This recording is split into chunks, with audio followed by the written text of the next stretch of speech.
me. Oh, he scored and oh my God. Yes, in doing your garden, it's always good to have it refreshed every year. All right. And you refresh it by adding nutrients to it in all instances you could. It's a good idea to rotate your crops. Rotate them every 3 to 4 years. And adding to your soil, always add. Hey, this is my auntie. Okay, everybody. Well, before we get started too much, I want to go ahead and introduce my uncle. This is my uncle Errol, everybody. Uncle Errol is one of the people in my lives coming up, had a garden. And so I could honestly say, when I say I've been bitten by the garden bug, it runs in the family. And there's been so many people in our family who've had gardens. So, and I just wanted to share some of his knowledge and all of the knowledge of the people who are around me. If you have any garden knowledge, this is the place to come and share it, learn from your elders, listen and practice. It's not enough to just listen and hear what they're saying. So put it into practice so that you can have success in your garden as well. Hi, Green Organic Love. Thank you for joining the live. I really appreciate you being here. Yes, Mom? That's my mom, everybody. Understand.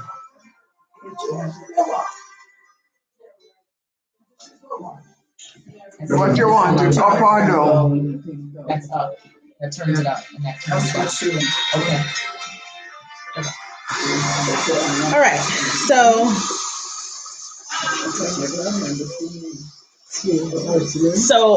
the first thing I wanted to do was I wanted to thank my Uncle Errol for agreeing to be in a live stream today. And why does it sound like somebody's vacuuming? Anyway, so thank my Uncle Errol for being in the live stream today because he came all the way. Let me just tell where everybody's from. Uncle Errol lives in Canada, and I live here in Florida. He lives in Ontario, Canada, like Southern Ontario. Okay. I live in Florida, Northeast Florida. So we have completely different growing zones. But he's familiar with growing in tropics too, because you were born and raised in Guyana, in South America. So truly international family. Because a lot of people think in terms of Ghana. Not Ghana, Guyana.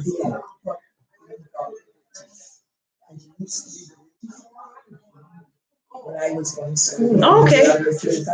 Okay. What's up? No. Because they get independent. That's what they say when you ask them where they're from. Hello, Servi Homestead. Thank you so much for coming to the live. I appreciate you. Wait, for what? They're talking?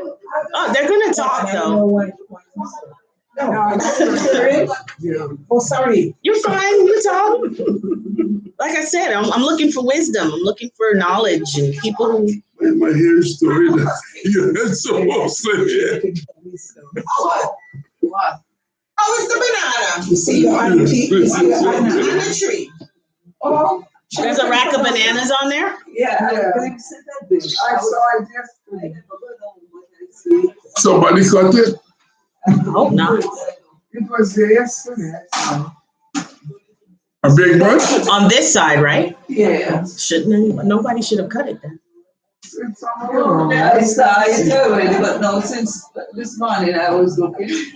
Yes, you see? Okay, I'm going out to look. Go ahead, do it. Okay. So you have on shoes? I'm going to get shoes. Everybody, that's my Aunt Inez. Okay.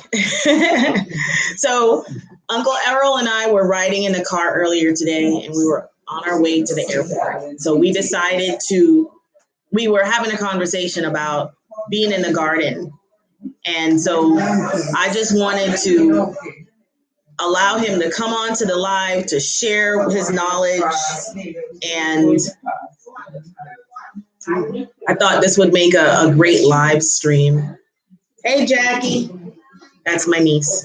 Oh, and I also wanted to show off my t-shirt, my straight out of compost t-shirt that I got from Lead Farmer 73.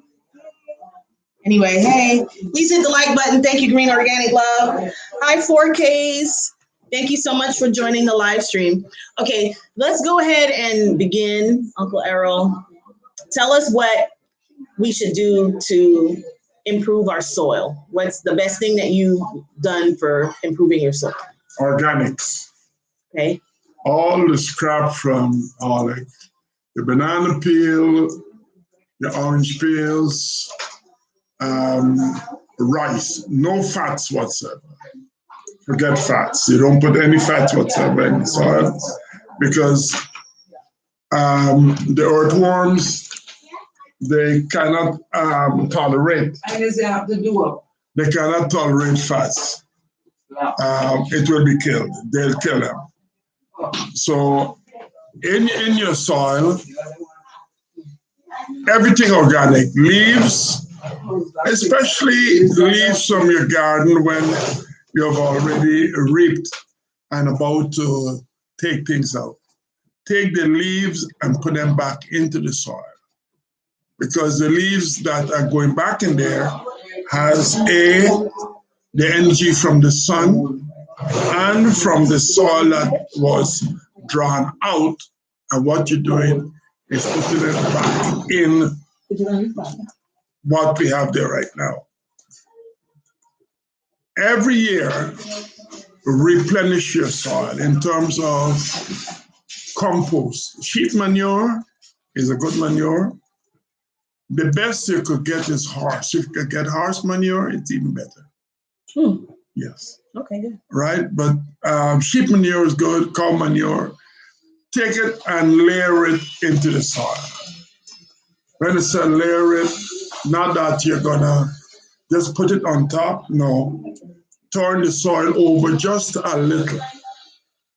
If you're gonna add calcium, which is eggshells to your soil, I would suggest that you dry the eggshells and then put them in the blender. If you get a powerful blender, blend it and becomes almost like powder. Okay. Spread it all over. And with the calcium, it takes a while to break down into the soil. So if you're going to work a certain area, don't try to plant there right away.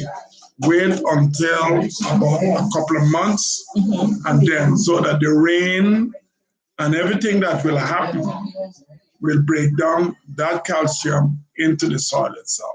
Okay. Planting something right there, then in most instances, will kill that whatsoever. So you just need to give it some time. You give it some time. I said a couple of months. Okay. In Canada, what I do, I will put calcium in my garden in the fall when I've already reaped everything, turn the soil over a little, preparing for the next spring. Okay, so that's the couple of months you would wait. Right, okay. Because what's happening there is throughout the winter. Throughout the winter, what will happen is the snow is going to break down the calcium and push it into the soil. You know, to break it down. So that's how you really do that. So one of the questions that one of the viewers has asked is, we have sheep and goat manure now. Would you place the vegetable scraps and manure directly into a garden or into a compost pile? You could put it into the garden. Most manures will, if they're fresh, will burn the roots of the plants. Okay. So it's always good to put an older manure in there.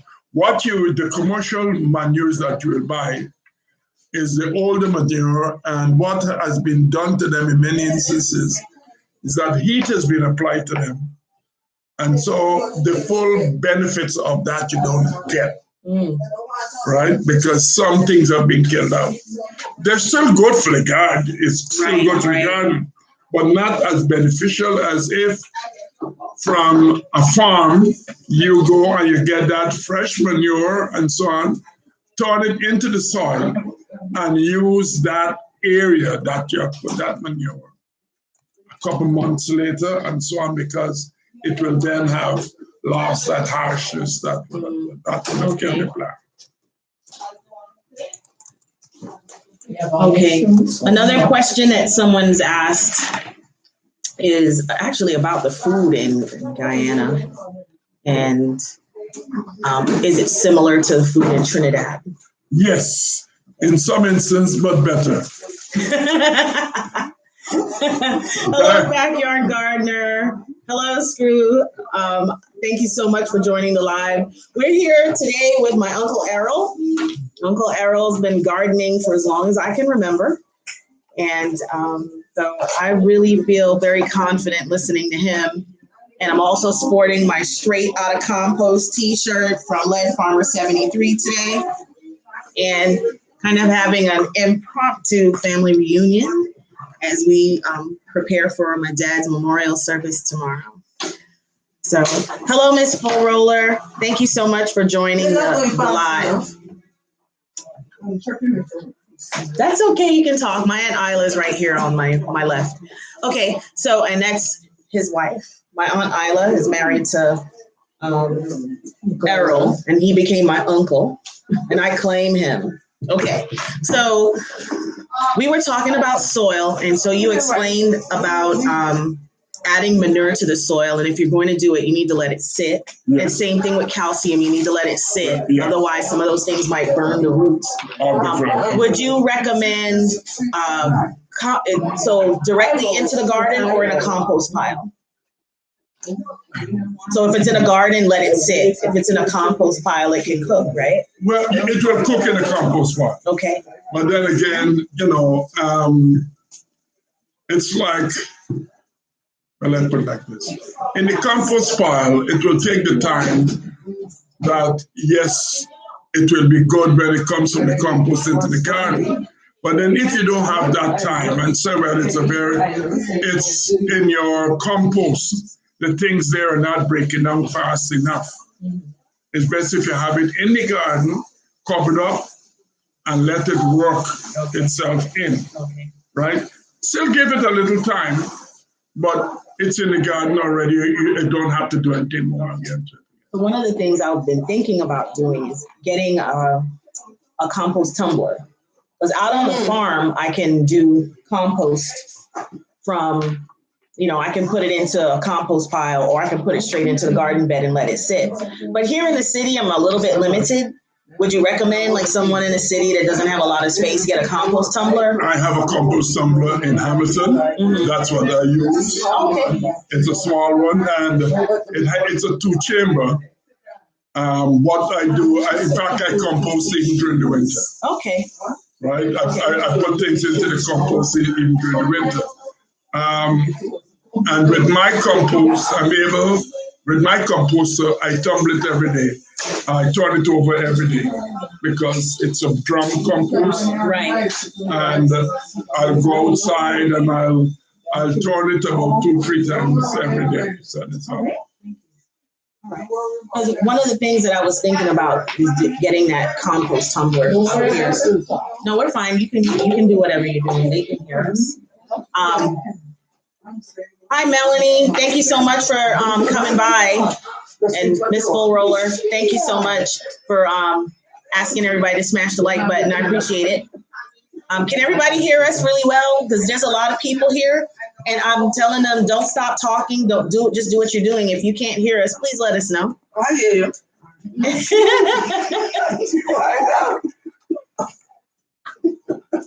Funny. Okay, so Backyard Gardener, He actually lives relatively close to you. You guys are like the same growing area because he's in Hamilton, Ontario, and you're just a few miles west in Detroit, correct? Am I right about that? Okay. So my friend Backyard Gardener, she's got fig trees. She grows strawberries, melons, watermelons, and she grows lots of things in her garden. So she's one of the people that I always look to for, information about gardening. And so what are some trees that you would recommend for your growing zone? And then, like, you've been to Florida, what would you recommend people start with? Or what do you like? What do you not like to grow? In Canada, I think that's a zone 6, if I'm not 4 or 6, I can't remember offhand. But apples, pears, what else? Apples, pears, peaches, plums. These are things these are things that the kind of fruit trees that we grow in Canada. Detroit, Michigan areas, it's nice having things there, but one of the things that we miss, and one of the beauties of the straw, and that is the straw that you will buy, that is the leftover from like hay? But not hay, no, not hay. Okay. Straw. Straw is a remnants from wheat. Okay. If you put that down on your soil, 2 things happen. It prevents weeds, right? Mm-hmm. And when the straws break down, they become a very, very rich organic material. Okay. So the straws have twofold benefits in your garden. They help you to keep down weeds, mm-hmm. and at the same time, it benefits the soil. So you use straw mulch around the trees? Yes, okay. A lot, yes. Okay. Hello, Spinning and Winning. Thank you so much for coming in. Thank you so much. Yes, I was on it. Yes, I just wanted to find out, because what they said was some good trees to grow in the north. Apples, I just wanted to review that. Apples, pears, plums, cherries. Because I know, what about figs? Because I know Backyard Gardener grows figs, and one of the things that I've never seen the fig in Ontario. Okay.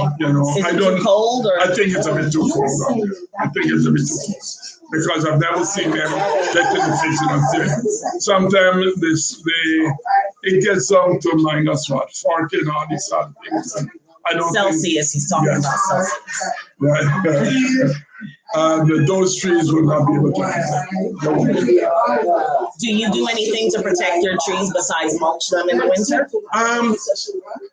The evergreens, some evergreens, they're bad. In terms of bagging, I will have the crocus bag wrapped around them, mm-hmm. because the wind, it's not the cold that's going to kill them, it's the wind. When the wind comes through, it really damages everything. And one of the problems with the climate in which we are, and especially now with climate change, is the thawing and freezing. Thawing and freezing, what happens? The trees, they react to the warmth, mm-hmm. and if they start pushing out sap, and it's suddenly freezing, right. Okay, it damages, right? It causes a problem. Okay. That causes a problem. So what would you recommend for people down in, southern climates, like let's say North Carolina or South?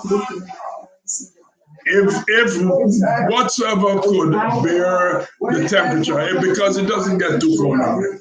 So almost everything that we grow down in the West Indies, could actually be grown up here.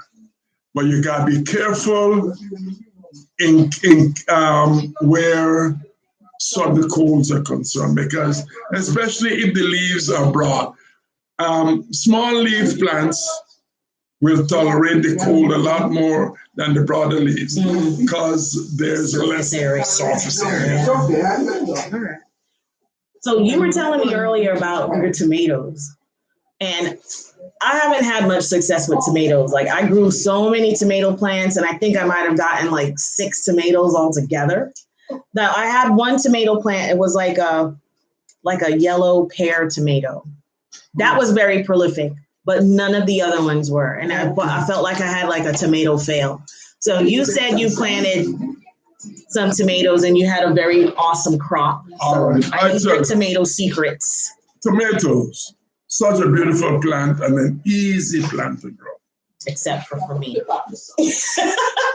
The soil. Wait, my Auntie Isla wants to join in on the live. You want to scoot over and get in? No, Come on. no. Where tomatoes are concerned, when you transplant them, make sure that they're transplanted into a nice, rich soil. Then I'm going to get some. I stake them very early. I stake my tomato plants. Okay. Right? I put a stake down. And in growing, my first feed, when I put them down, is 20-20-20. That's my first feed. I'll feed it, and when she's grown enough to start throw that first blossom, I will start feeding it with 20-20-20. Every now and again, the banana skin, believe you me, cut it up very fine and throw it to the bottom of the tomato plants. Oh. And Epsom salts. Okay. The same Epsom salts that you will use to soak your feet and things like this. A mixture does wonderful for your tomato plants. Excellent. I hope y'all are taking notes. Epsom salt and bananas. The banana peel. Banana peels. Right, you cut it up Hey, there. The banana peel, whenever you're going to put anything on your plants and so on, make sure that they've been cut up very small because they break down easier.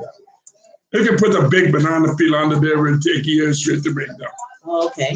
Right? A very small pieces of banana peel, they break down faster and they're in the soil. Let's take a couple extra seconds to cut them off before you put them in the compost or in the soil. Yes. Okay. All right. So that's it. That's it, Darren. Yeah. You know, I thought it was like some grandiose secret. Okay, so Auntie Isla was saying that she cuts, you pick off the suckers too? Oh. On the tomatoes. Yes. Oh, yes. Yes, you have to. When the tomato plants are big enough and they are starting to flower and to bear, there are some limbs that will be there that have no flowers on them. Mm-hmm. And what they're doing is drawing from your fruit, right? So what you do is cut them off.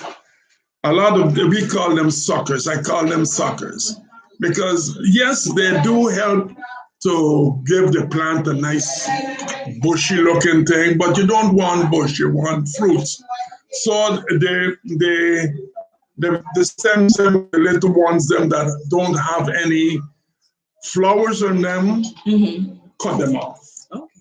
So in most times you'll find that by the time you're done trimming a tomato plant, by the time you finish trimming the plant, it's almost half that will be needed by the plant, right? So I think maybe the thing that I wasn't doing enough of was pruning. Pruning, well, I can't. I wasn't, I mean, to go through the whole entire tomato plant, are you like watching it as it's growing and picking No, off no, the no. suckers, No, or you because just you can don't go know. out like once a week? Because I'm a weekend warrior. I have to work Every week. It's not every day you'll go to that. It's every week because the blossoms and so on won't be coming out every day like that. Okay. So you go at the end of the week and you look at every limb of that tomato plant. And what you will find is that some of them, is growing there, sturdy. When you look at the sturdy, it's okay. But then that sturdy plant might just be sturdy and sucking from the rest of the plant. So you'll cut that out. But if it's there, if that sturdy one has flowers, that means that fruits are behind there. You will leave that sturdy one. But if it's a sturdy one and has no flowers, no anything that indicate it's going to give you a fruit, take it out and let the rest do what they do. Okay. What about one of the questions that Backyard Gardener had? I noticed that was what do you think of old coffee grounds in the garden? Excellent. Coffee grounds, it's organic. When you use tea bags, don't just throw the tea bags in there as is. Break the tea bags because solid like that, those tea bags are made to withstand heat. They're made to withstand Hot water and so on. So what you do is you break the tea bags so that what's in them, right, goes into the soil. If you leave the tea bags like that, it will take a while. Yes, some of the nutrients from the tea bags are going to seep into the soil, but you want everything, so you just break it open, and that's it. Okay. Well, one of the things you were talking about earlier also was the fact that in Canada, the compost, the way that they compost in Canada, like the government really supports composting. Oh, big time, So, especially in Hamilton. Tell us about the composting, because I'm finding and I'm learning that a lot of the secret, like I told you, to a great garden is great soil. Yes. And I had some soil brought in because I did a soil test on our farm when we first bought it, and it said that we didn't have enough organic matter and there wasn't a lot of nutrients. So we brought in some soil to start our garden. But one of the things that I love is I visited Canada and I saw that you guys basically compost everything. Like, tell us, and that's actually the title of a book written by David the Good. If you guys follow David the Good on YouTube, he has a book he wrote. It's titled Compost Everything. Yeah. I think he's even got a t-shirt that says compost your enemies. I know. Okay. But tell us about the compost and how it works in Canada and what you all do with that. Especially in Hamilton, we compost almost everything. All food scraps. Bones. Yes. Okay. If you have fish head, the skin, when you clean the chicken gut and everything like this, all is put into the green bin. We have a green bin. Okay. That even oils and everything like that is put into that. All that is taken to a big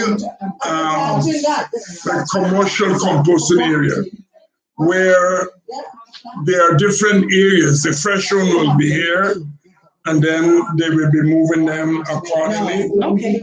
So throughout the year, it goes one spell, and there is so much being collected that the city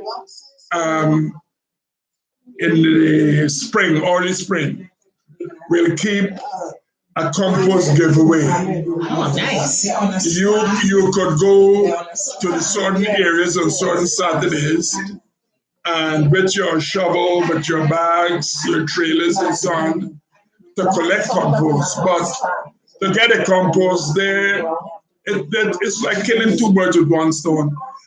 If there are food banks in the area, they encourage you to bring some non-perishable food items to donate at the same time that you're collecting your compost. So then you give and you give and you receive. Yes. Okay. At the same time. Nice. Oh, I know. They love your accent. Thank you. All right. So one of the other questions was about jujubes. I think that's how you pronounce that. Do you guys know that? What? Jujube? Yeah. Jujubes? No? No. What about pawpaw? You ever heard of that? Yes, that's papaya. No, that's different. Papaya. They call it papa in the West Indies, but here they call pawpaw. It's something different. But it's supposedly like all across North America. It means the same. Papa and papaya. No, this is different. Well, I'll show you guys on Google. Here, let me show you. That's a papaya. This and in the West Indies they call it papa sometimes, but this is a pawpaw. Papa is that. P-A-W? P-A-W. P-A-W. Yes, that's that. That's that. This is I'm gonna go to images. Sorry, I gotta show them on. See? See how? That's it. No, see that is, so this is papaya that we know, and then this is pawpaw. Let me see. It's not the same. It's not. So, I mean, Barefoot Gardening, thank you so much for coming to the live. Let's see, we're going to take a little break while they look at my phone because they're looking at pawpaws. Barefoot Gardening's here. TK Tanae is here. Thank you so much, sis. How's mom doing? I'm in between trips to the airport.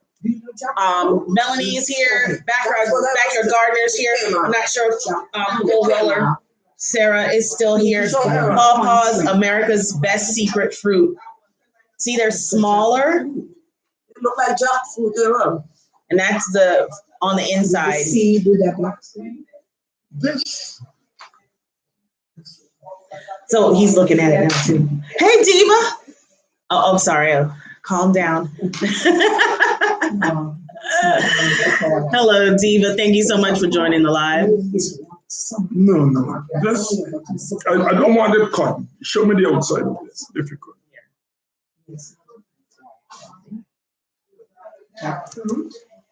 Oh, this is huge. Hey, Ernie Hatmaker. How are you? Here's jackfruit. Jackfruit? No, that's different too. You're pressing buttons now. Sorry. Jackfruit is so sweet. Oh, that's not jackfruit. No, it's small. Yes. Well, okay, so I'm teaching them something because they've never seen a pawpaw. So now I got to go find a pawpaw for them. And I appreciate you guys coming in. There's a couple of new people. But yes, so my friend Diva, she said that the language difference is they call papaya pawpaw, but our pawpaw is a native North American. It's not the same. Oh, It's not a tropical plant. It's a North American plant.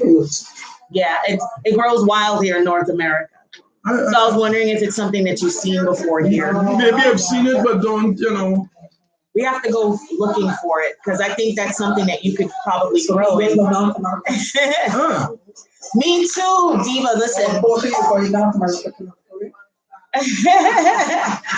But I mean, here in North Florida, there's a lot of plants that we see that are growing wild and people don't even consider that food. When you drive along the roadways in the cities, mulberries are growing wild just on the side of there's a huge mulberry plant right at the entrance exit. Don't say where. Don't say where.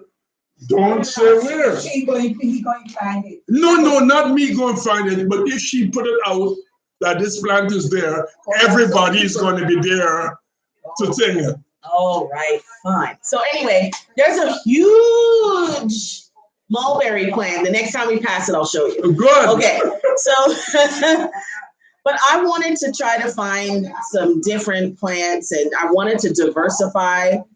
I have a lot of loquat or Japanese plums, they call them. Yes.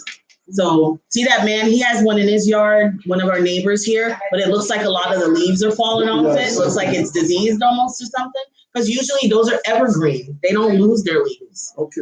So he has one. And so we have a few of them. And I'm trying to see if we get other trees in our little orchard to kind of diversify a little bit. Go to the garden centers and see what they have. I have, and I think it's just a matter of just time, and because I don't know, time and my effort and devotion to it, because I almost have to just set back my wallet and say, don't go spend it all at the garden center. That's true. I have to just set my wallet down before I go into these places. Because like I already have it in my mind that I need at least 4 more bags of soil to get through this winter.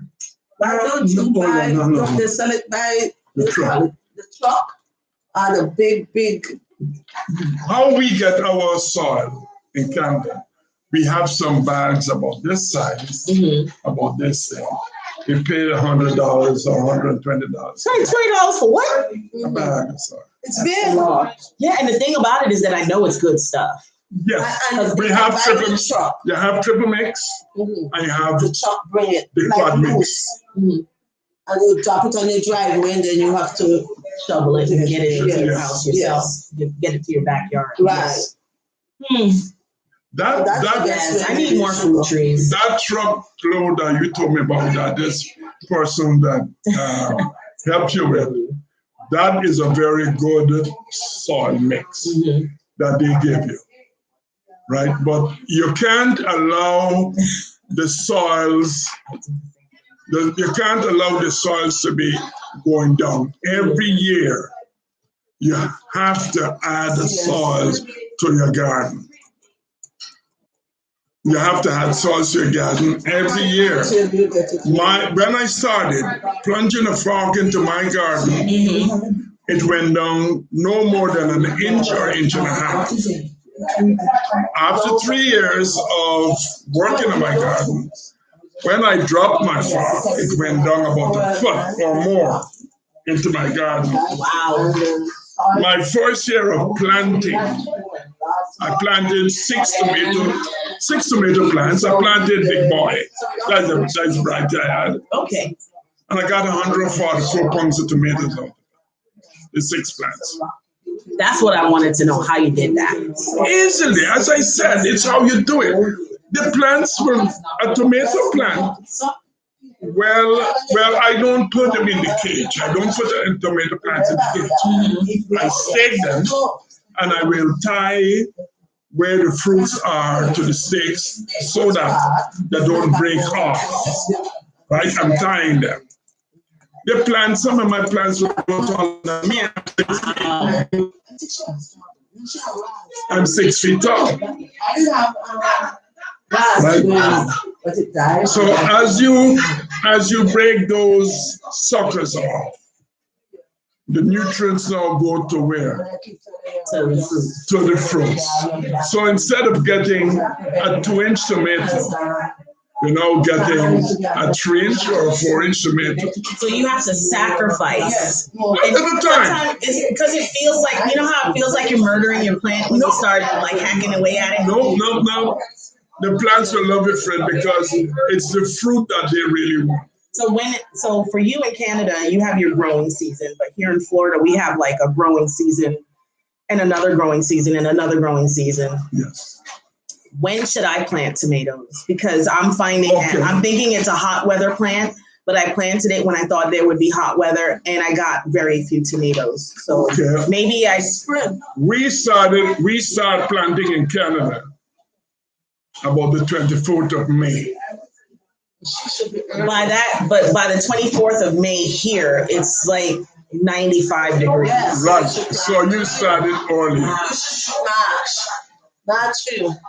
Right. March would be a good time. But if you're going to water tomatoes particularly, they need a constant water. It's not every now and again you will water. If you do that, you'll find there's a shock involved. Okay. Right? Now what I did was I put the watering on a timer. So it just automatically. Maybe it was too much water then. You think? If there's too much water. You could water, once a day. Okay, so Diva Jones 03, she says to plant as soon as you're having constant temperatures at 60 degrees. Does that sound? Well, I'm not telling her, right? No, I mean, because she's in Texas. Oh, yes. So, right, so that's my point. Like, Jacksonville is hot, and maybe the mistake that I made was I planted tomatoes at the wrong time, thinking that they're hot weather plants. I planted them when it was too hot. Right, it could be. Let them grow into the heat. I said let them grow into the heat. You plant them about that time of the year. Our temperature, yes, it's about 16, 17 degrees Yes, Celsius. You're right. He's saying Celsius. Go ahead. 16, 17 Celsius, which is about in the 60s. Okay. Right? And let them grow into the heat. Let them grow into the heat. Right? And that's what it is. Look at that. There's like 2 garden conversations going on over here. I need to get in on this conversation too. Goodness. All right. Do you guys have any other questions? I'm trying to think of some other questions that I could ask you while I have you here. Did you grow in Guyana, or did you just start it when you moved? I always grew. I've been growing since about 6, 7. Right? Yes. Okra. You can look okra here. There's the length of my okras. They got about 8 to 10 inches in length. What variety of okra can you eat at that length? Okay, okra is a. Go ahead, keep talking. Okra is a plant. In fact, the fruits of the plant, they grow overnight. Right? You'll see a little bud like this today, and by tomorrow it's about twice the length. Most times they grow overnight. Once you could bend the tip of that plant, of the okra, it is still young, and if you want to cut it at that stage, you cut the plant at that stage, right? What you find is that the more you pick from the okra plant, the more flourishing it will be, because that explains a lot. Their motive is to reproduce themselves. And then you're cutting them off. So I cut it off. They're going to say, I'm going to send more out to try and get it. So makes sense. Makes sense. Yeah, I was growing a variety of okra. It's called silver queen okra. And they got huge. They're like trees. They're like 8 feet tall, 9 feet tall. And the trunks, there's not stems, it's trunks. They're like this big. What's your okra? It's called silver queen okra. The seeds were 5 years old, and I planted like 6 seeds. And it took over the whole garden bed. They were huge. But then when Dad got sick, I stopped harvesting. And they finally, the pods dried up, and it stopped putting out new leaves, and it stopped putting out new flowers when I stopped harvesting. So what you said is exactly what I experienced. And now, like, when I have people come over, they're like, why do you have all these okras that you didn't harvest? And it was like, well, my life changed and I stopped harvesting. Don't throw away those dry pods, because there is where your future seeds are. And you try and get the seeds from the biggest pods that you have.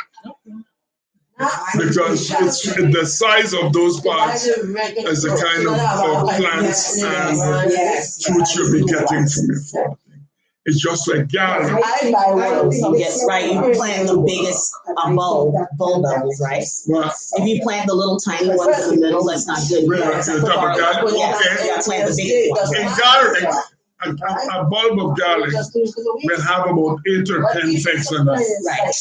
You take the biggest of those facts and make sure that when you plant them, don't do it upside down.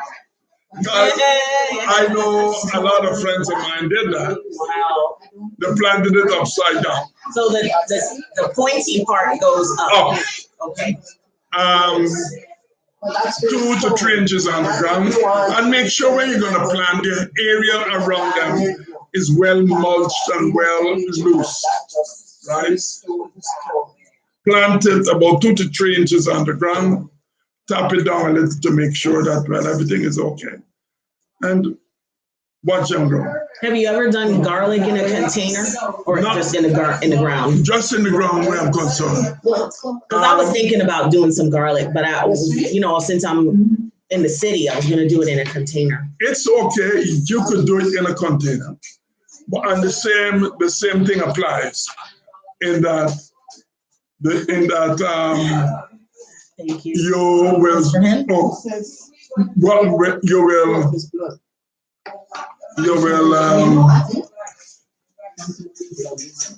You made him forget what he was going to say. It was about garlic. Yeah, it's very tempting. It's very tempting with garlic. With garlic, you have to water because the bulbs need that water when they're growing.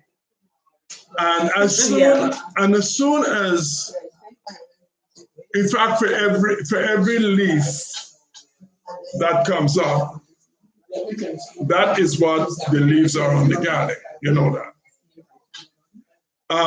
As soon as the leaves start to brown, in fact, the first thing that will come out is the little bulb in the middle. Okay. There's a little garlic bulb that comes out in the plant. It's like a flower. Cut it off. Cut it off. Okay. Because if you don't cut it off, it draws the strength of the garlic into that.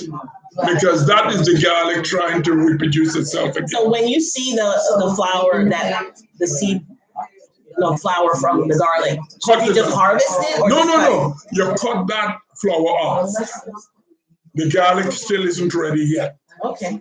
Cut that off, and all of them. And you could cook with it because it still have the garlicky taste and everything like this. The scape. That's what they call it? Yeah. Okay. Right, you cut that off. Okay. When you get the leaves start to dry a little, then it's when you harvest the garlic and don't put it out in the sun because the sun pulls a lot of things out of it. Okay. Hang them up in a shade or something like this for about 2 or 3 days. You hit out all the dirt that has been dried in the garlic. Enjoy. What kind of berries were these? People want to know. Blackberries? Yeah. Oh, they see them? They see them? I don't know. They see them. Yeah, they saw them, and then people are like, "What in the name?" They're blackberries. I don't know if it's Blackberries? Yeah. The tree's low. Yes, they're low. They're like Diva Jones. There's a person in the live stream. She grows blackberries. So We have tell us all another about berry that looks just like that, smaller. I can't remember the name of it. Is that the mulberry? Yes. That's what I was telling you. There's one right outside of the place that was not going to be named. The trees were big. Yes. Yes. Yes. Yes. You can't name the place. And they're sweet. I haven't had a sour one as yet. Yes, they were so good. Yeah, mulberry. Oh, just look like that, but smaller. Elderberries are so. Have you ever grown elderberries? No. Okay. I just have a little raspberry. All I have is a little backyard. I know. A little backyard. But your backyard is prolific. I mean, I was there years ago, and I have memories of that. I have memories of the house you guys were in before. You know, the right, and the big 2-story house with the attic, and that backyard there was also awesome. Yeah, it's still small, you know. I can't do as much in my garden as I want. But I still am not going to give it up because as soon as the spring comes on this hand, as soon as my hand goes into that soil, I'm a different person. My hands into that soil. I can't wear gloves to garden. You don't wear gloves. I will not put my finger in your dirt. I have to wear gloves. You know what? I couldn't do that. I struggle with that because to me, like I like having a nice manicure and a French manicure, but I also like having my hand in the dirt. Yes. So well, you can do it and I take the nail brush. I buy fancy garden gloves, but then sometimes I forget to wear them, and I don't feel bad once I do. I just get a brush my nails, and then if they look too dirty, I just get them done over again. And then what ends up happening, I don't get them done over again because I'm like, I'm just gonna dirty them again. You know, honestly, that's one of the things that I struggle with is after Rick passed away. I said, you know, like it's been months now, and I said to myself, I feel like I'm the type of person I need to get married. I don't enjoy being single. I really don't. But here's the thing. When you meet someone and you got dirty nails and your clothes have like dirt and you wear t-shirts that say straight out of compost, he's gonna think you're a weirdo. You know, like it's not unusual for me to come in the house. I got dirt on my face. I got dirt in. Vanessa was like, "Oh, mommy, you got hay in your hair." You know, like I have like twigs in my hair. You know, I'm just not that kind of person that put a hat on. I'll get all fancied up and that's a broad hat. Yeah, I wear snake boots more often than I wear style boots. Like I wear boots for practical reasons. Yeah. Well, no, but yes, there's snakes out there. What kind? I don't know. Those guys are snakes. No, poisonous ones. You're joking. That's why she get. Why would I wear snake boots though? They're snake boots for a reason.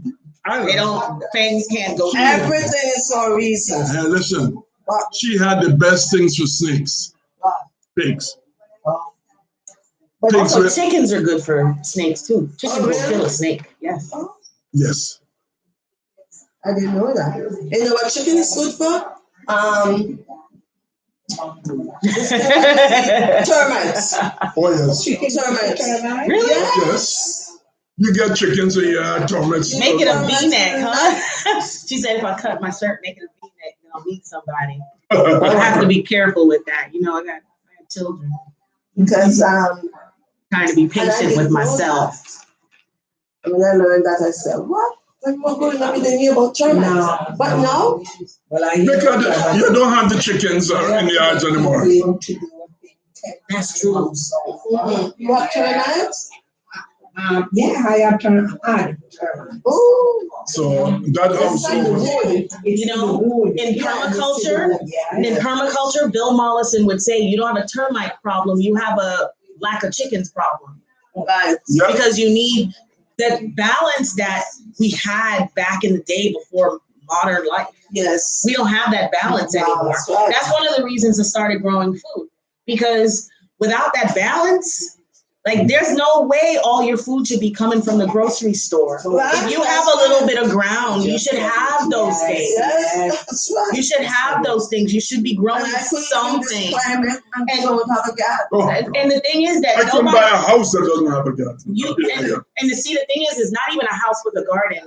A house where you can grow a garden. Because here's the thing, a lot of these houses, they don't have a garden. They're not allowed to have one. Why not? You live in a subdivision, they have an HOA. And you can say go in the back, but when you're on a lake, you can't do whatever you want to do behind your house. You need permission because it's viewable by other people's houses. Yes. Can you have a fence up? You're not supposed to.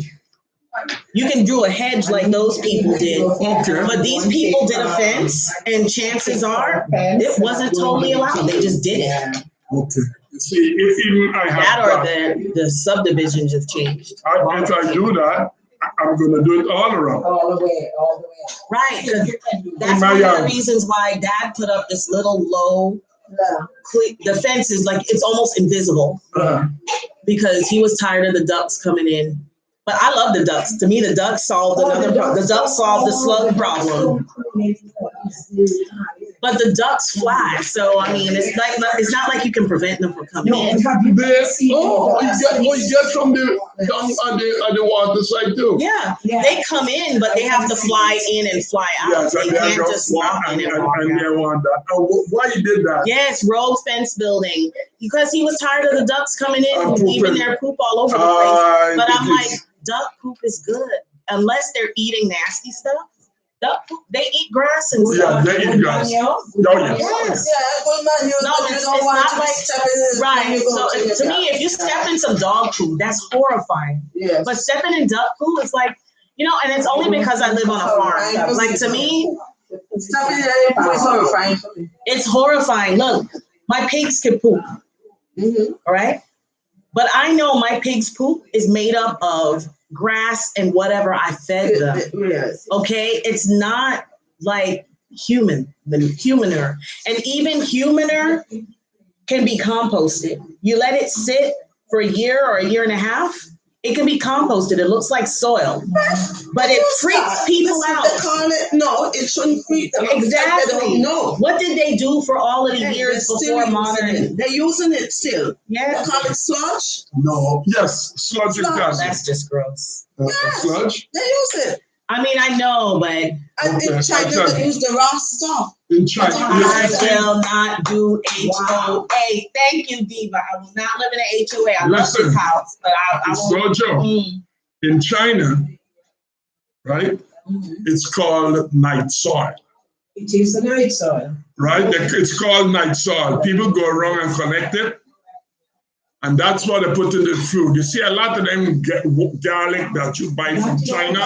If you smell it, you smell that garlic. But it's supposed to be, isn't it supposed to be composted for a certain amount of time? Right. It's But they don't do that. They don't do that. China don't do that. They tried doing it in Guyana. And when they started, all of a sudden, there were flies all over the place in people's homes. And when people started investigating it, they were using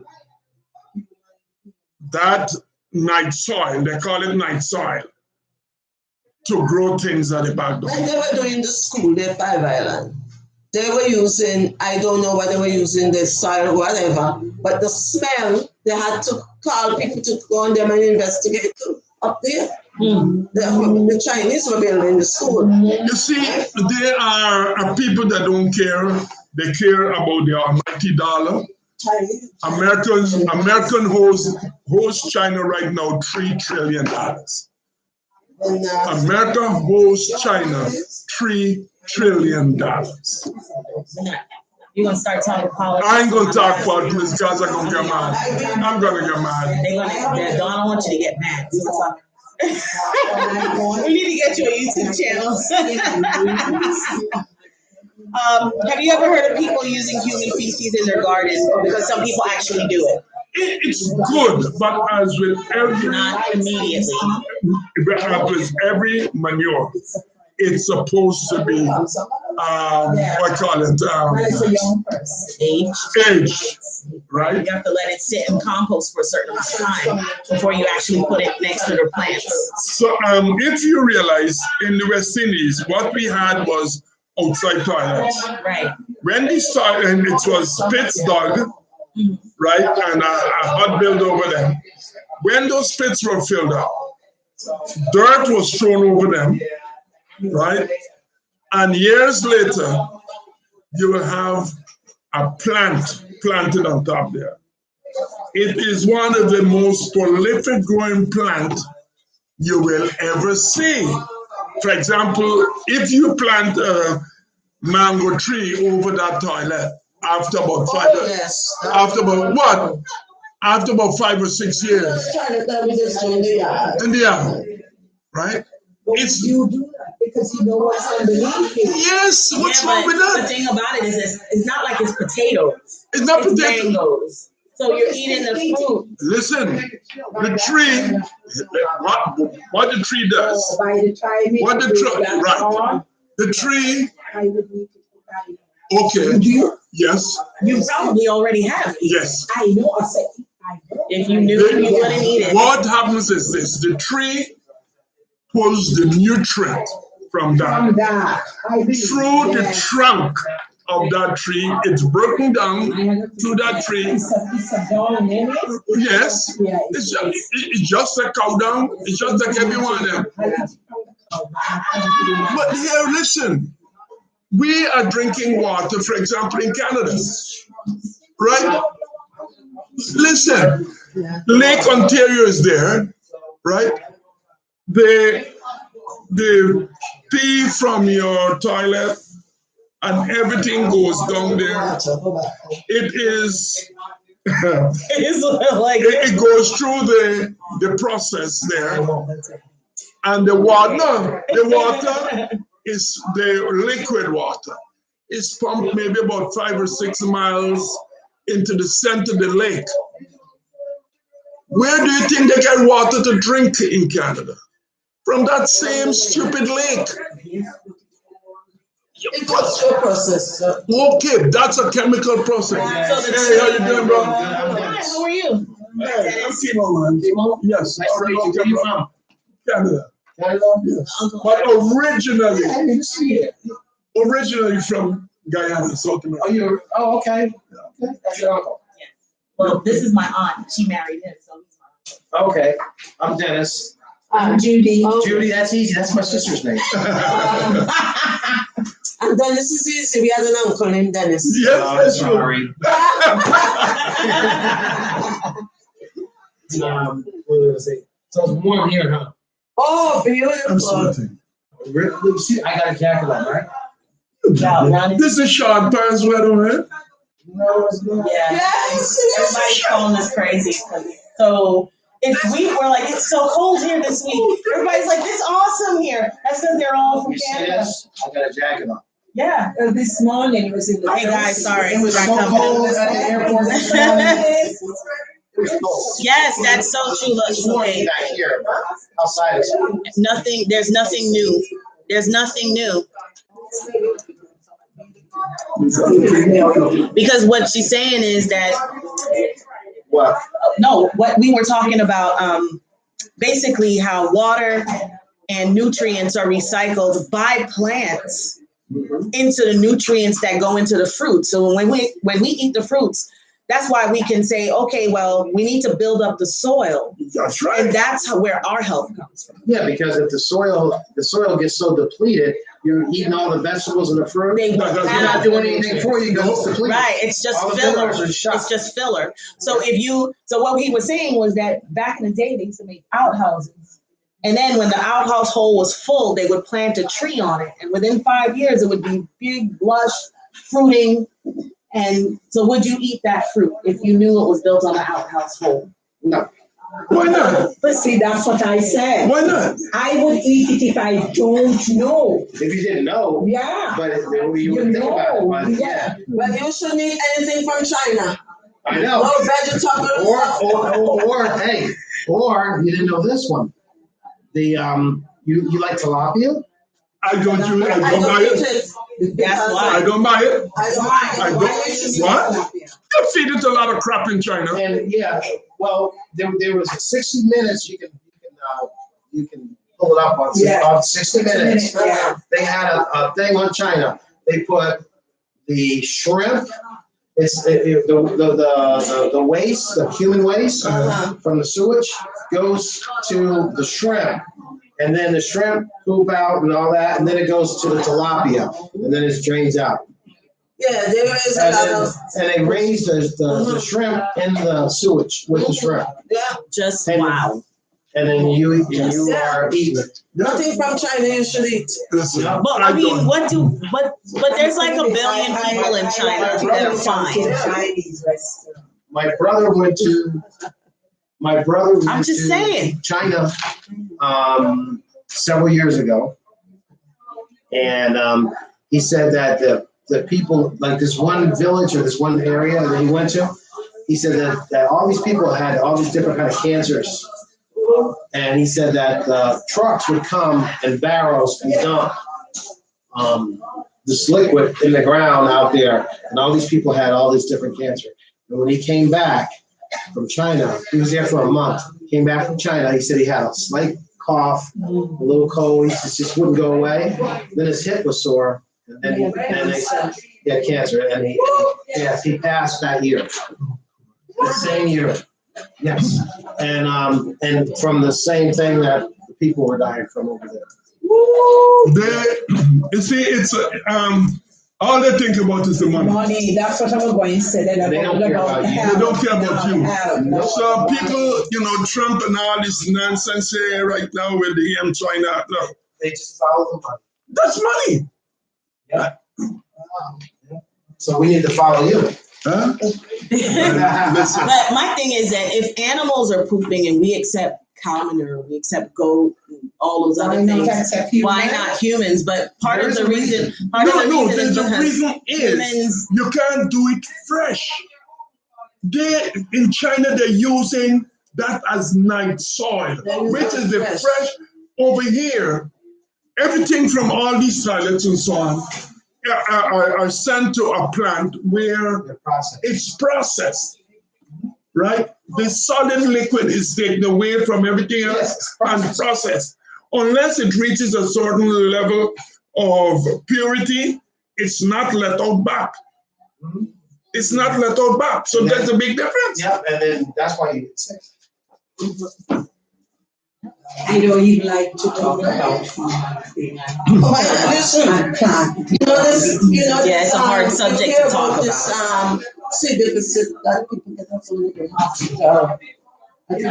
Yes, see deficit. You know the cure for that? what? If you get a relative or any other human species that's a healthy person and give them an enema with that cure them. And that's no joke. I'm not joking. Enema of what? The feces. Human feces. It's put back into your But you're not gonna liquefy it. I'm adequately grossed out. I know what But you're saying. I hear that it's a cure for something. Okay, what's happening? Some people, when they have C deficit, the whole of they got what call it the thing that will keep you healthy, you get healthy, is dead, is gone. So to be able to recreate a healthy bowel, they have to take feces from somebody else. They process it, and that is put into you, back into your bowel to get you going. One of the people in the live stream said that the only animal that we can use their manure straight out of its butt basically is rabbits. Yeah, rabbits can go straight from the animal to the garden, but everybody else needs to compost. Goats, everything needs to compost. Yes, because it needs to be broken down a little. So my thing is that look at all of these people. There's like at least 4 people at least in every house around here. Okay. Now, if each of those people actually took the time to compost their poop instead of just flushing it away, imagine how much soil could be created that could provide nutrients to different plants. No. There's a big difference. You see, with human, we do not have the capacity really as is to break down whatever disease that person might have. So that's why I was saying compost it for a couple of years. Well, it might not matter. It has to be hot enough. It got to be processed, and the process is taking out all those things that will be harmful to people again. See, now the thing that I've learned about composting human waste is that part of what it needs, compost needs to get to a certain heat. Yes. And then it needs to be able to sit for a certain amount of time. Okay. And that will kill all of those things. And a lot of people, even then, still would choose not to use it for root vegetables. So you wouldn't put it in a garden and plant carrots and garlic. Mm-hmm. What you would do is you would use it to plant like in a tomato bed. Because tomatoes, the point I'm making is that tomatoes don't sit in the soil. They just, like you said, the trunk of the plant is processing. Right. And keep in mind now, this is 2-year-old manure. Yes. It's not manure anymore, it's soil. Yes. Okay? I see where you're getting at. So if it was potatoes, some people still don't even want potatoes from that because it's in it. So now that it's soil, they still don't even want to grow it. But fine, put a tomato on it. Maybe it'll the potatoes. It's the plant that takes the nutrients from that soil. All of the potatoes growing on the ground, mm-hmm. The plants take the nutrients through the stem and the vines and everything and make that potato. They put it back in there. It's for its own survival. So it's the same thing almost. It's almost. Yeah.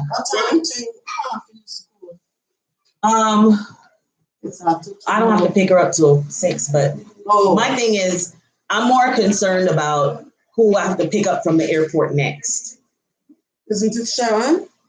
That's Is nice. it tonight? Yeah, but that's later. That's later. Yeah, I know what else as Yes. far as I know. So what about worms? Do you do vermicomposting? I don't because my wife dies if she see a worm. She goes in the garden to her flower bed. She's digging up, and there's a worm. That's the end of her day. That's the end of her. I love them. I don't mind. I love them. I pick them up from her garden and I put them into mine. See now, that's one of the things. The flowers. I'll pick up a worm if I have on garden gloves because I'm kind of grossed out by them too.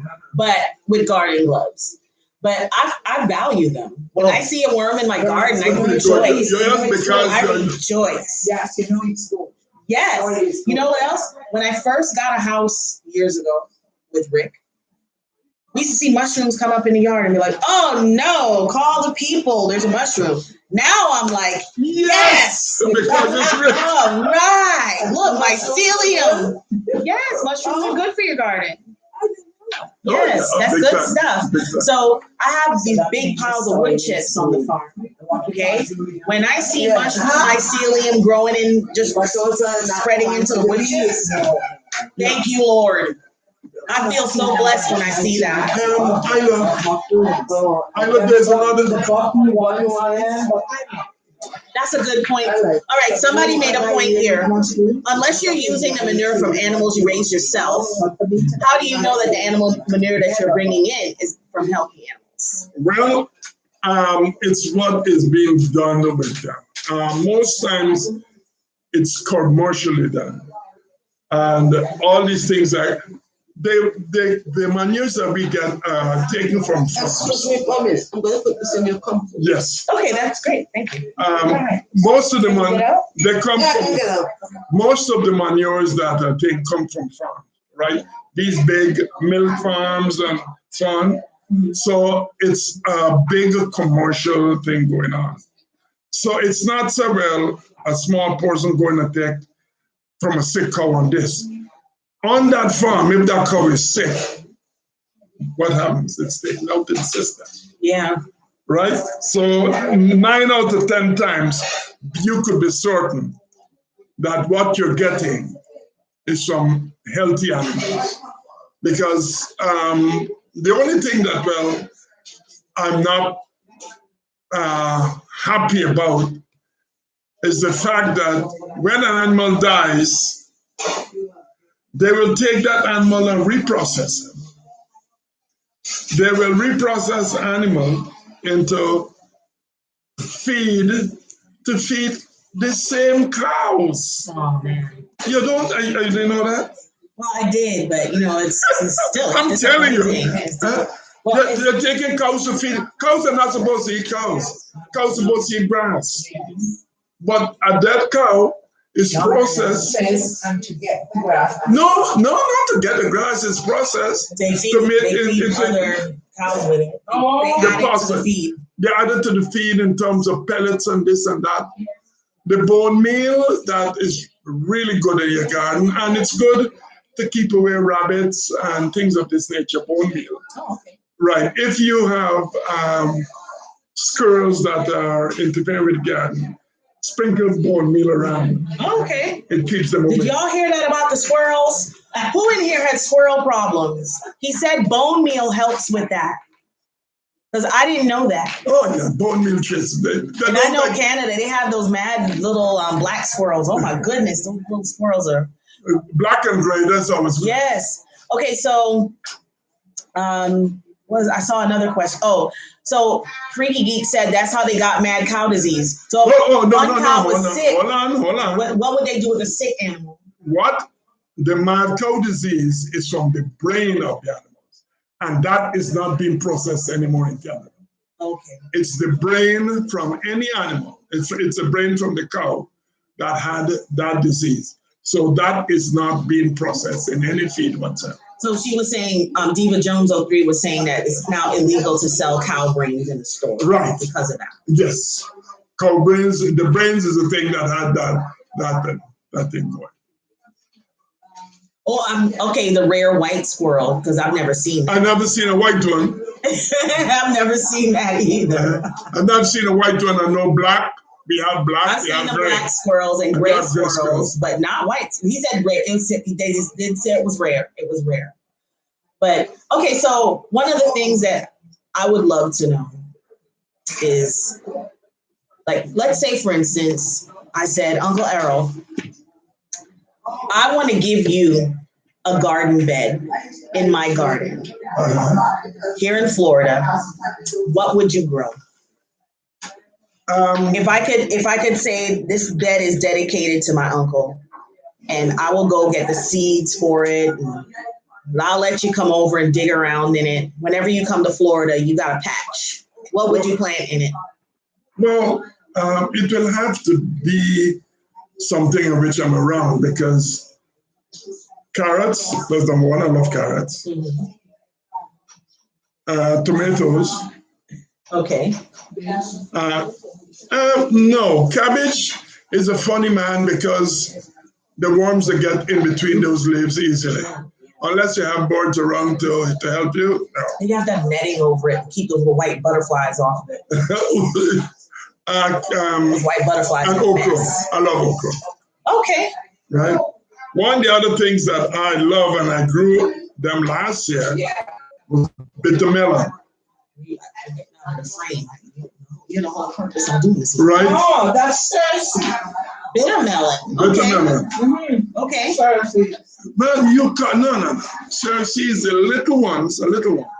The bitter melons I grow are like this. The bitter melons that these grow on these, what you call Moringa? Oh, no. Cersei. I never heard of that. Cersei is something like a bitter melon, but very small. Have you guys ever heard of that? What is a Cersei? Okay, I gotta Google that. I heard. And listen, they even have the bitter melon in tablet form. I've heard of bitter melon, but I've never heard of that. I'm telling you. And I've seen the plant grow on the Cersei plant. I'm telling you. How do you spell that? Cersei, C-E-R-I-S-E. C-E-R-I-S-E. C-E-R-I-S-E. Isn't that cherries in French? No, not cherries. Yeah, Cersei. Cersei. See, I don't know his spell. I think that's how it's spelled. That's cherries in French. No. Oh, that's Cersei. You have to have a C-I at the end. C-E-R-I and C-I. Cersei. Is C-I or S-E-E? Oh, I really don't. I don't know. I can't find it in Google. No. C-R-I-S. Okay, so It is like the bitter melon. bitter melon. I have bitter melon seeds. Okay, I tell you what, bitter melon. What do you want to know? Not me, she's Cersei. You want The other, okay, so bitter melon. okay. So if I'm gonna make a list. I'm gonna ask that question. I see a question about pests in the garden too, so we're gonna ask that next. But go ahead. You say S-I-S. So what would you plant in your dream garden? You could do that. Carrots, Mm-hmm. tomatoes. No, I don't think that's how it's spelled. So I say Carrots, tomatoes. What's that? C-I-C-I. Okra. Okra. Or Oh, they have C-I. something here. Well, Charles, I'm putting it into a color note so that I can get a list of what you would. Yeah, those are things I like. Mm-hmm. And as I said, the bitter melon. Okay. Right? The bitter melon is a vine that grows and runs a lot and very prolific if the soil is rich. How would you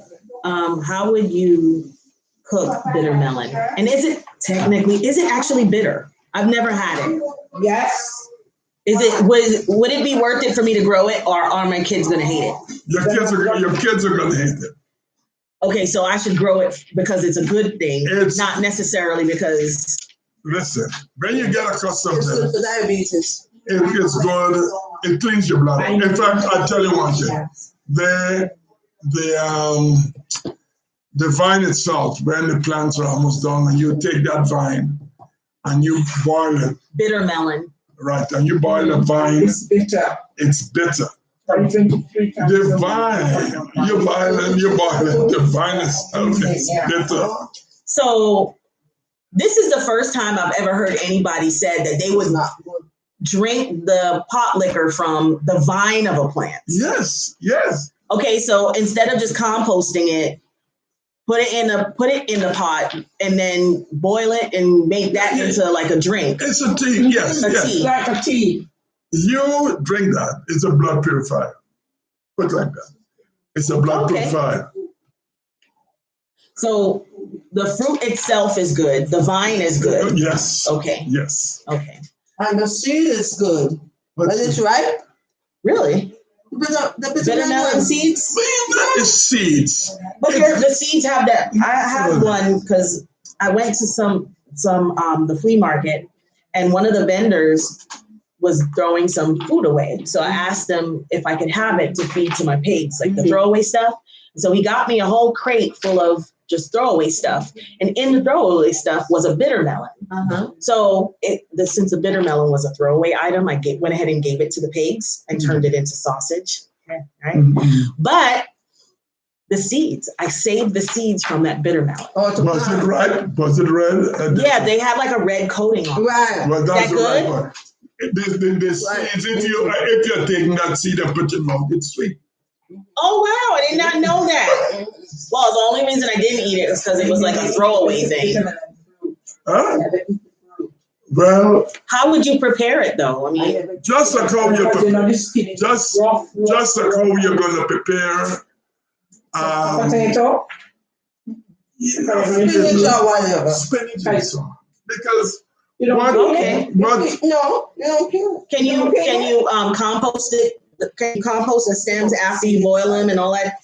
What do you do with it after you're done? Well, yes, you can compost it. I have so many questions about bitter melon now. So how long do you boil it for? How much water? What's the ratio? Like okay. If you've used what do you call it? The plant we have at home right now. Which one? Because y'all have a lot. No, the one in the grass that you brought from. Lemongrass? Lemongrass. Okay. Oh, lemongrass. The same bundle that you will take, that you will put to make lemongrass. Okay. An amount like that, with about 2 or 3 cups of water. Okay. Right? Boil it for about 5 minutes and that. So we got a couple of our friends here. They're going home. They're leaving the live stream here. 7 Angels Farm and Freaky, they have to run. Thank you so much for coming, guys. So I appreciate you. Right? Thank you so much. Okay, so tell us more about bitter melon. You were saying about boiling it. Just about 5 minutes. No more. With sautés, with onion, and I know. So, okay, so the actual the bitter. She is talking about the vine. I want information about both. The vine, you boil it to make tea. Yeah. But I just have never heard of that. Like, is this the only melon that you can do that with? Nobody does that with watermelons. When your watermelon produces fruit, you get the fruit, you chop it, you eat it, and you take the vine and you pull it up and throw it in a compost heap. But with bitter melon, you eat the fruit and you eat the vine. You drink. You turn the vine into tea. Yeah. Huh. Okay. Right? And you boil it just like how you boil beans. Okay. The fruit itself, you will cook that when it's green. You don't wait until it's ripe.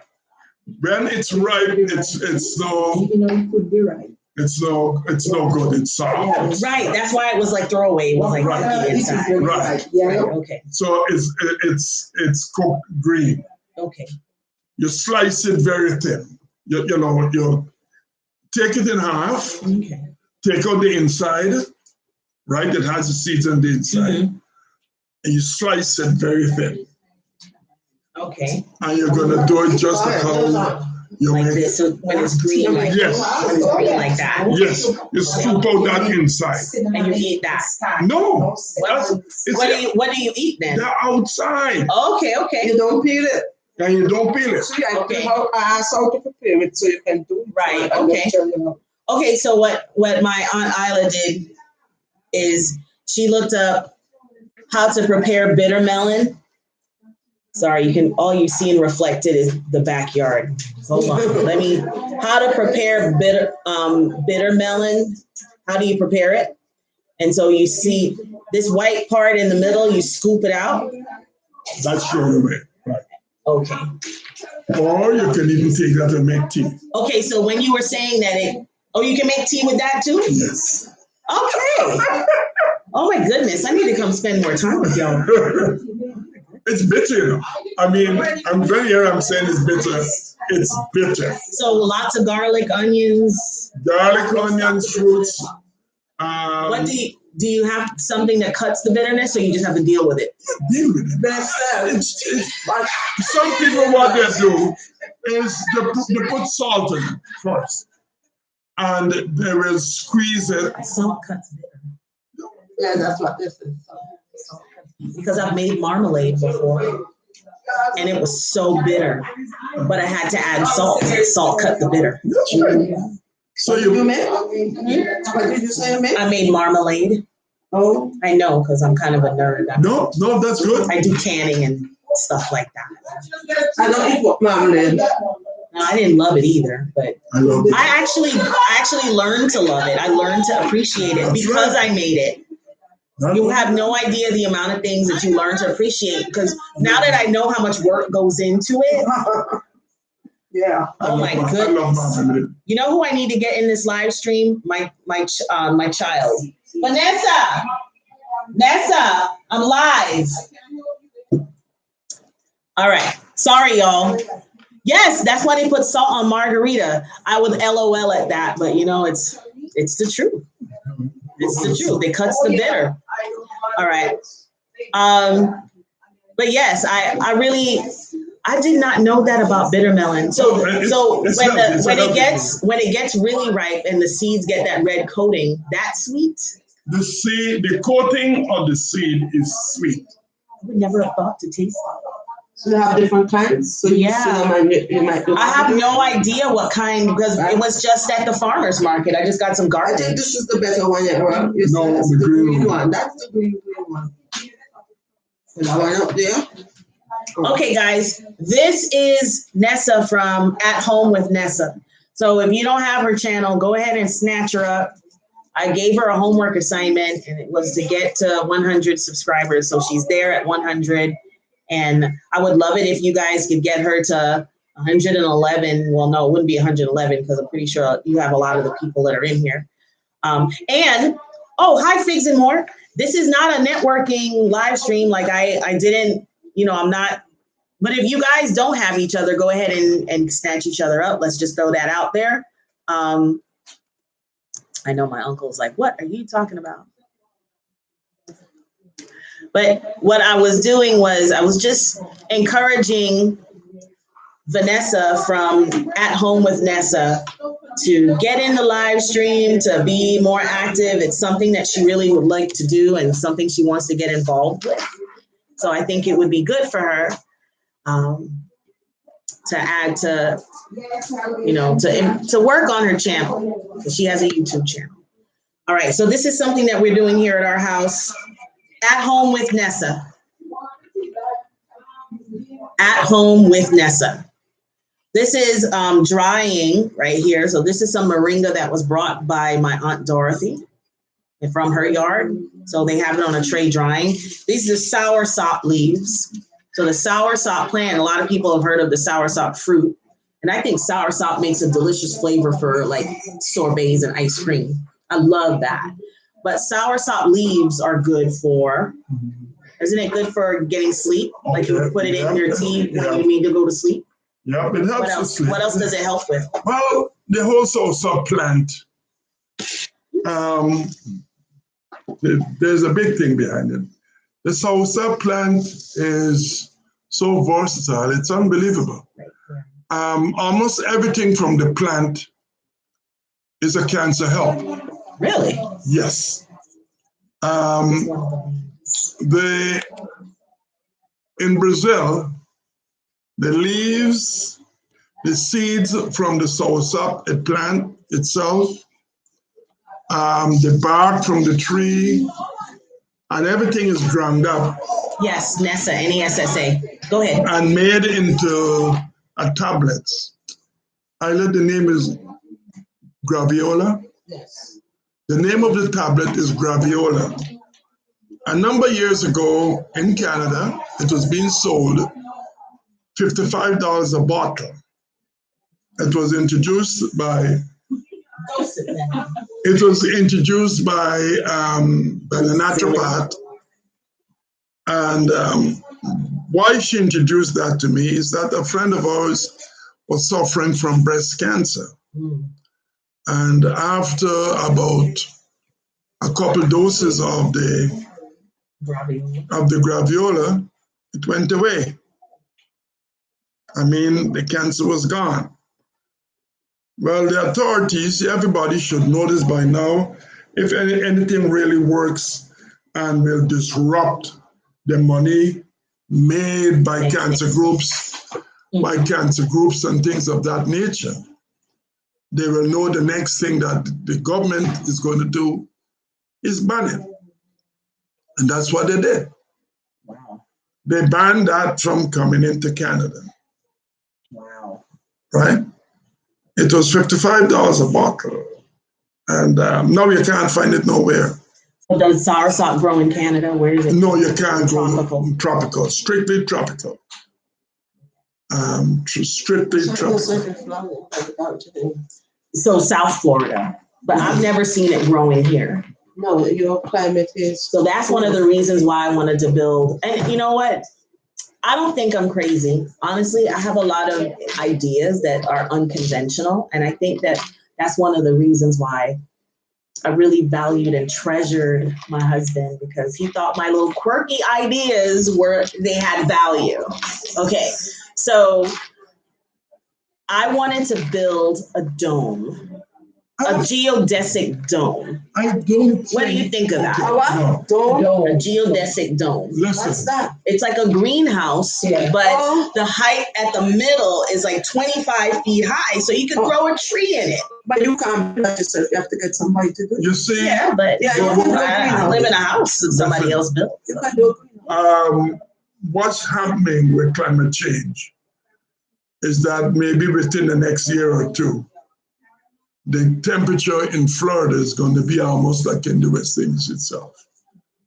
So, yes, I think it's time you think in terms of trying to grow the soursop tree here. The only thing I will say is, if you know during the day it's going to get too cold at night, there's one of two things to do.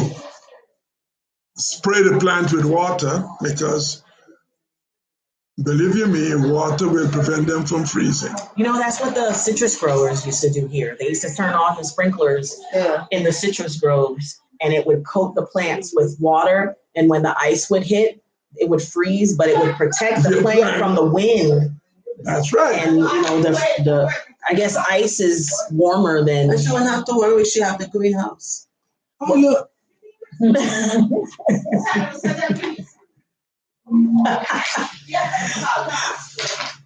Yes, that, you know, no, I'm not saying that, Errol. Don't try it. Try it. And, you know, you can always say, well, look, at least I tried. Wow, yeah. I tried, and it might be that, you know, it's one of the hardy ones, because it becomes a very hardy plant. And who knows, yours might be the prelude to more plants being grown in this part of. So you think I should try it outside? Try it, yes. When you're going to put it out, for example, what a lot of people do is they leave it outside right like that. But you got to climatize anything. It's like saying to somebody from Florida, going to Ontario in the middle of the winter and sending them there in short pants and fun. Not gonna work. It's not gonna work. A plant like that, I say, since that plant is young,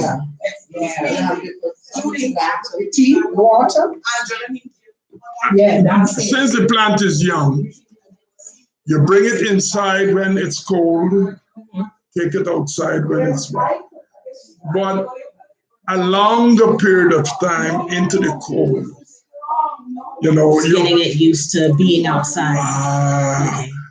Over a period, it's got to be over a period of time in which you are acclimatizing that plant to that cold that's going to be out there. You can make it depends on the size of the pot in which it's in. After a while, that pot, you could dig the hole to put the tree into that hole, and that's it. But you got to acclimatize it. I believe you have to. Yeah. See, I know that right here where we are in Northeast Florida is the climate at this specific location is a little bit different from my farm, even though it's the same city. My farm is so much further west. It's further west, like it's more inland, and it actually gets colder at night. So while out here it might get down in the coldest nights might get down into the 40s, out by me the coldest nights would get into the 30s. And there'll be things here that won't freeze, but at my house they will freeze. So that's why I really wanted the dome. But there's the dome is expensive. It would and it wouldn't. So I've done a little bit of research, and one of the things I could try is the company called Zip Tie Domes, and they actually have dome plans that you can get off the internet. And if you are proficient with carpentry, or you know someone who's proficient with carpentry and they have a tall ladder, they can help you to get to the top together. But the biggest issue with the dome is covering it. What do you cover it with?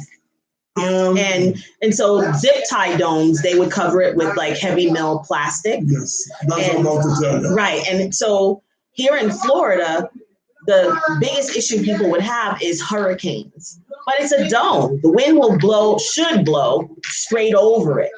Whereas I know that's the concern. Like you'll have a piece of debris that can come tear into it. The next thing you know, it'll tear apart. But a zip tie dome, what's awesome about it is that with a hurricane, you know it's coming a week in advance. Go get your ladder and unscrew that thing and take it down.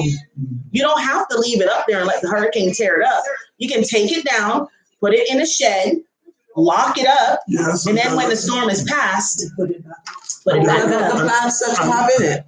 Well, usually hurricanes don't come at that time of year where it's freezing cold.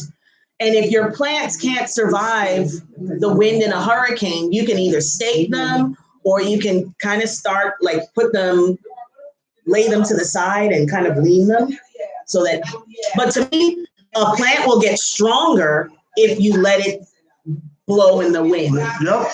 Because the plant's trunk is compensating by strengthening those cells. And that's one of the reasons why palm trees can survive in a hurricane. To me, palm trees are stronger than a lot of oaks. Oaks will fall, but palm trees will stay standing. So, Nessa.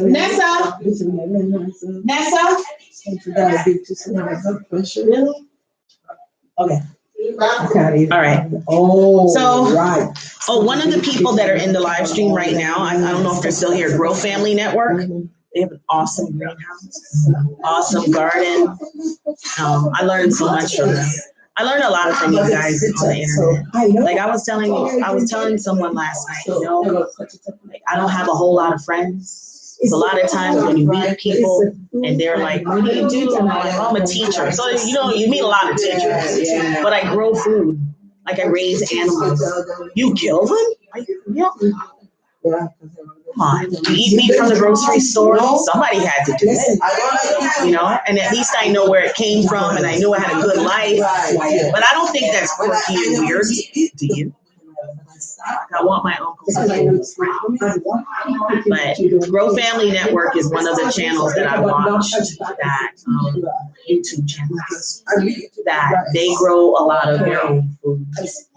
And so they kind of inspire people, backyard gardener, inspire people to grow and to not give up. Like it's hard sometimes and you fail sometimes, but just go ahead and push through.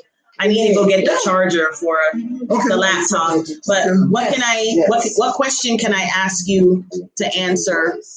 What's something else that you know that's beneficial for your health that I should go get?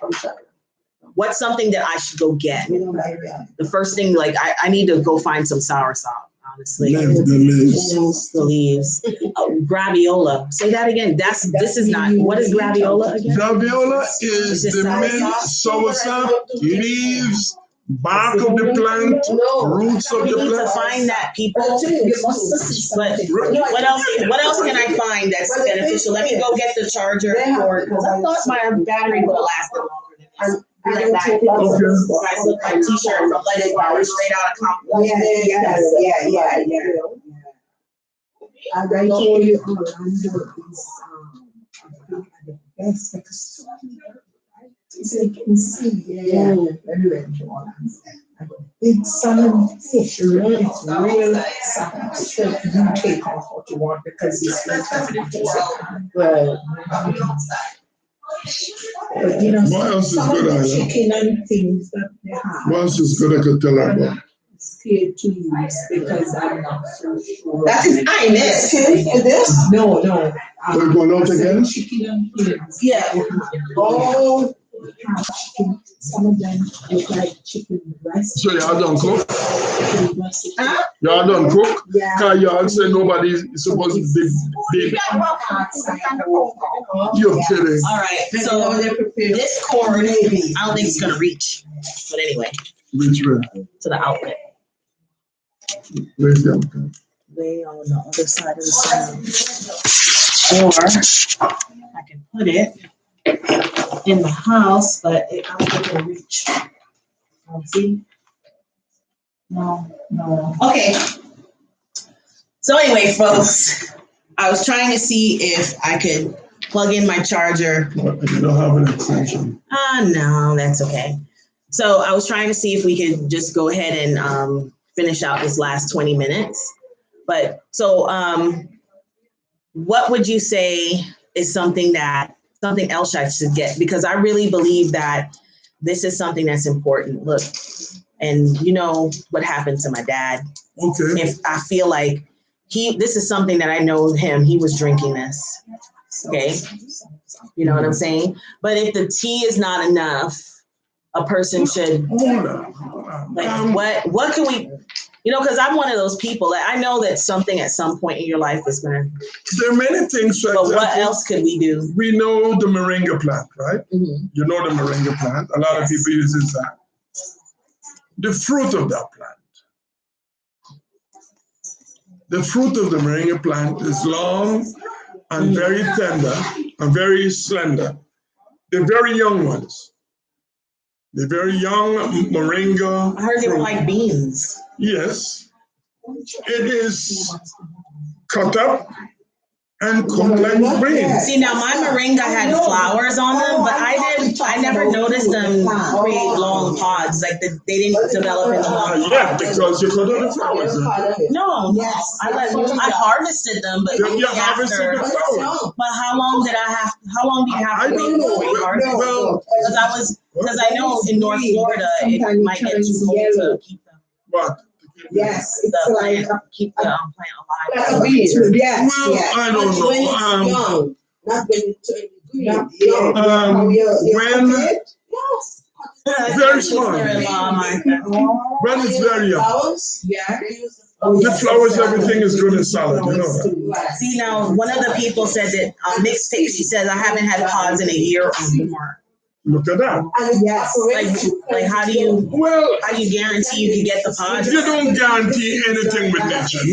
Nature guarantees you nothing, I guess that's so true. right? But if you get the pods, when the pods are very young, they're, about quarter of an inch in diameter or something like that. Pick it and cook it just like bean. So the moringa plant, the leaves, good for tea. And in fact, I heard quite recently that in Trinidad, they use part of the bark to cook. Really? Yes. I've heard they use moringa to the seeds. I have the same. Once they develop and they're brown, I guess they use it to purify water. Yes. There's been a lot of. The funny thing about the moringa plant is the seeds, when you chew them, they're bitter. Right? It's bitter, but it's not that bitter. I don't mind drinking the tea and it's bitter because the drink is cool. When you drink water after that, the water tastes sweet. Really? It's like miracle berry. Right. It's a tree of life. Yes, I heard it was still it was really good. I'm glad you guys are still here. Thank you so much for staying in there. Here. The tree of life. In Guyana, it's not called the moringa, it's called Saija. So in different parts of the world you go, there will be different names for the moringa plant. Mm-hmm. Right? In Africa, it has its own name. In the West Indies, it has its own name. Right? And they're finding out more and more and more. One of the things about the moringa is that if you're constipated, it could help with that constipation. It went back to poo again. And leave it there. Like, how did we just do that? No, I'm telling you what. Some of the things is good for. The guava. To those who know about guava, you know, a lot of people say Imodium for constipation and so on. Yes, because if you eat the seeds. You scrape the bark of the mango of the guava plant and boil that water and drink it. It's better than the ammonia. Wow. You mean ammonia for diarrhea? Yes. It's a constipation. Yes. Sorry. Yes. So guava bark is good for relieving diarrhea. Oh, I did not. Well, for example, in the house, but let's go in the house now. You got a cut, it's bleeding. And you don't know how to stop it right away. It's not too, I'm not talking about vein cut, right? Yeah, you don't need to go get stitches. Right. You need to do something. If there's cobwebs in the house. What? Take a little bit of cobweb and put it there, and in the space of a minute, it's gone. He went there.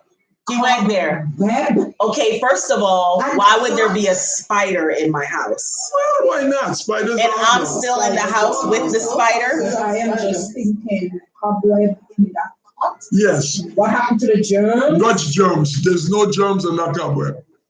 There's no germs in that cobweb. I use the spider in the pot. Not the spider. Judy's. I'm just asking. Judy's. But see, okay. There's a line. I am talking in terms of survival. Emergency. Like it's emergency.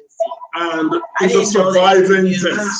Like, honestly, I would never have thought to put cobweb. Oh. Hello? Sorry, folks. Oh, wait, Auntie Inez answered. I'm hanging up. You answer that, Inez? I hung up. Don't hang up. Talk to him. Okay, sorry, another cousin. Look, you got the phone again. You know who it is. I guess I do. Hello? Sorry.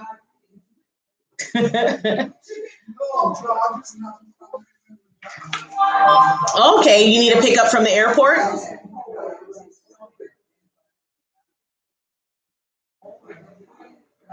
Yes, we're here.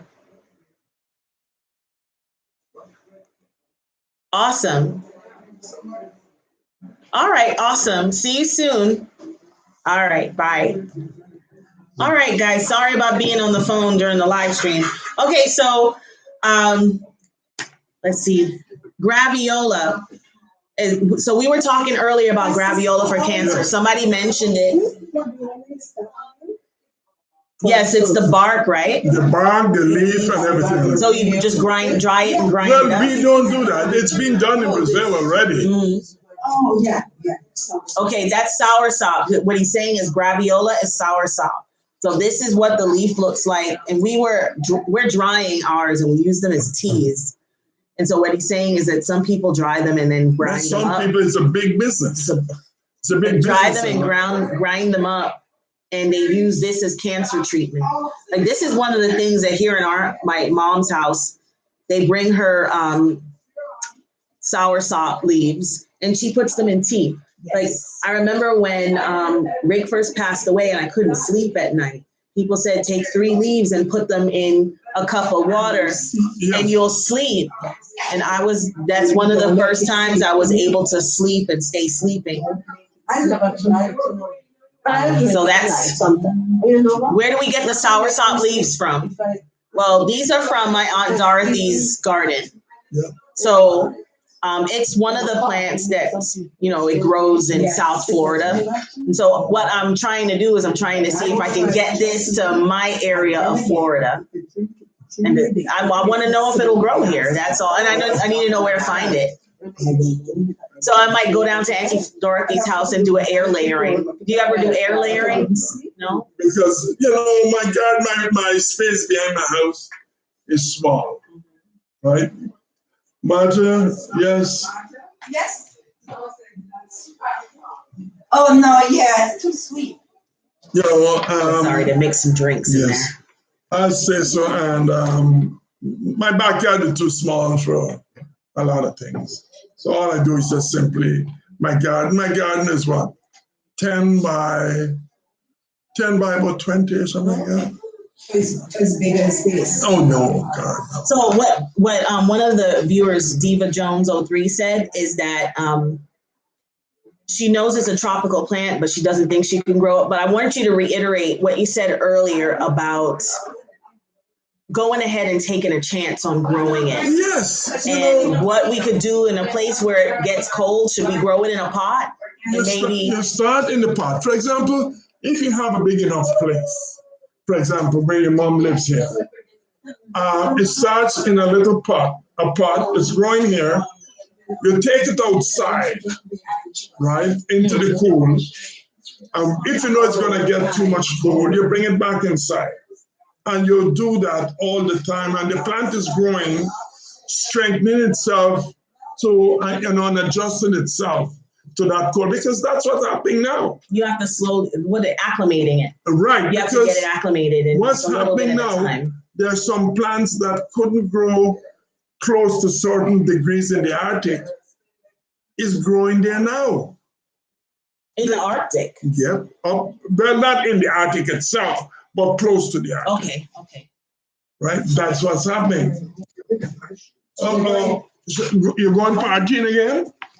Huh? You're going partying again?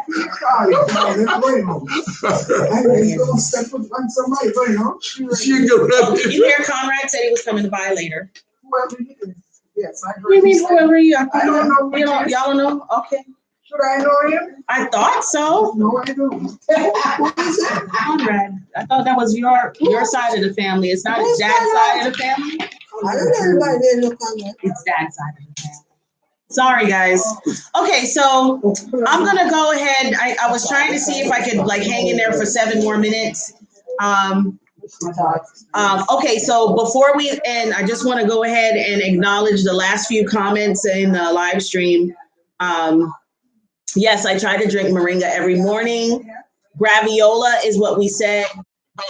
It's also called soursop, and they no, the moringa is different. Moringa is different. So this is the moringa. Yes. Okay.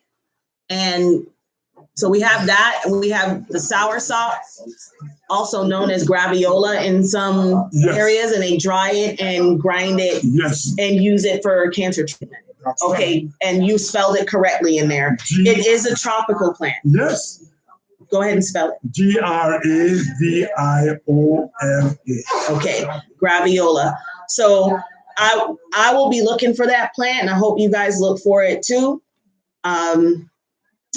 What he's suggesting is go ahead, if you live in a part of the country where you don't think it's going to grow it anyway. Grow it in a pot and see if maybe you can get it as far as you can get it, you know, and slowly acclimate it to winter. You know, don't leave it out and ignore it and let it die in the, you know, harsh winter. But, you know, maybe take it out in the middle of the day in the afternoon sun in the winter when it's not like blistering cold and windy.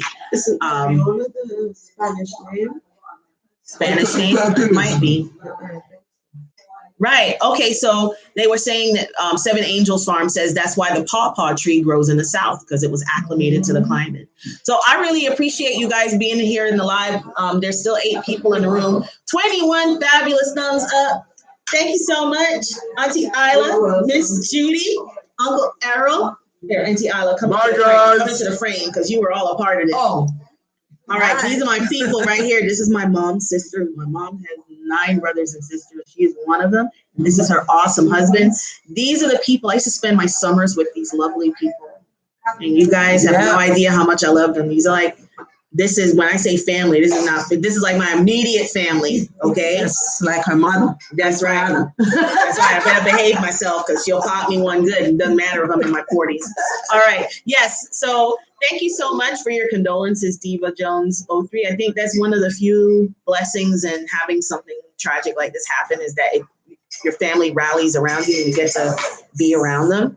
But I really appreciate it. Thank you, Miss Full Roller Sarah and Miss Backyard Gardener, Green Organic Love. Thank you for moderating, Melanie, the moderator. Thank you all for coming in. And if I didn't say hello to you, TK Tanae, if I didn't say hello to you, thank you so much for coming.